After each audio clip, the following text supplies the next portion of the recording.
Hoje a gente tem que ter clareza que nós estamos num momento crucial para a história da humanidade. As transformações econômicas, as transformações sociais, as transformações tecnológicas, elas colocam a humanidade numa encruzilhada. A finança transnacional, ela não consegue manter o domínio que ela mantinha antes. O Império Norte-Americano, ele não consegue manter o mesmo nível de domínio militar que ele mantinha antes. Não é à toa que nós vemos os Estados Unidos se retirando praticamente em debandada do Iraque, os Estados Unidos se retirando da Síria, os Estados Unidos se retirando do Afeganistão, a paz sendo fechada, porque talvez o maior inimigo do imperialismo hoje seja a paz. Você pacificar uma região é uma derrota incrível para o imperialismo norte-americano. Por quê? Eles sempre sustentaram sua economia baseada na guerra. Hoje, com a crise do imperialismo, uma grande guerra em que eles pudessem, de um lado, destruir valor, porque não existe nada melhor para o capitalismo do que 100 mil bombas, por exemplo, como o Obama jogou no Iraque. Porque são bombas, cada bomba daquela vale alguns milhões de dólares cada bomba daquelas. Então é a melhor forma de queimar valor, é a melhor forma de manter o sistema de produção imperialista.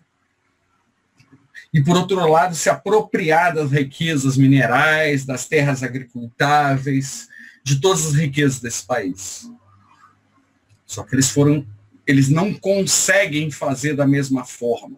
A Arábia Saudita perde no Iêmen, começa a ter que recuar no Iêmen.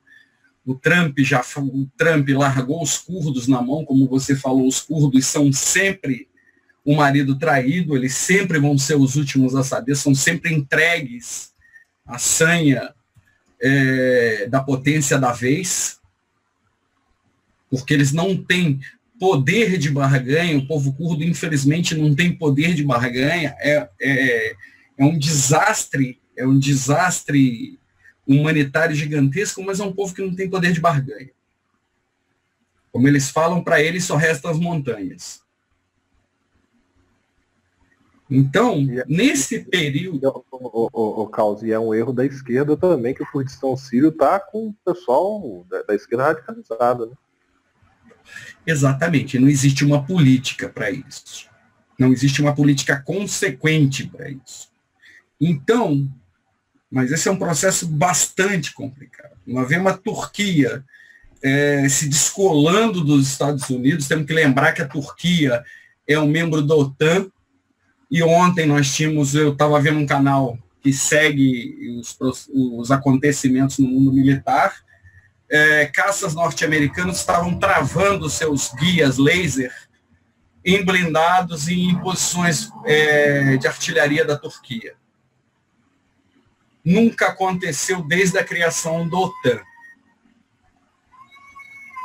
A Turquia, como a gente sabe, a Turquia vem há algum tempo se distanciando cada vez mais do Ocidente, desde a tentativa de golpe contra o Erdogan, se distanciando cada vez mais dos Estados Unidos, porque eles sabem que quem preparou o golpe contra o Erdogan foram os Estados Unidos, e quem deu apoio para eles foi a Rússia. Como uma boa parte do mundo hoje começa a se separar dos Estados Unidos.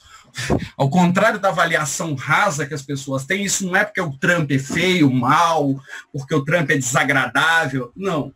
É porque os Estados Unidos está perdendo a sua hegemonia econômica. Quando eles perdem sua hegemonia econômica, só tem um lugar para eles se voltarem. E esse lugar foi aquele que eles sempre trataram como quintal, que chama-se América Latina. Os últimos acontecimentos que nós temos visto na América Latina, eles são frutos diretos disso daí. O Lenin Moreno tem que aplicar, é forçado a aplicar esse pacote no Equador devido a isso. Se eles não recolonizarem a América Latina, não aumentarem seu processo de extração de riqueza, seu processo de domínio sobre as riquezas minerais, sobre as terras agricultáveis, sobre a água, sobre a energia da América Latina, o Império Americano não tem condições mais de sobreviver. Um dos mecanismos é o mecanismo de financiarização. O mesmo processo que é aplicado nos Estados Unidos de extrema financiarização, ele é aplicado no Brasil, ele é aplicado em toda a América Latina. Essa semana nós vemos notícia do quê?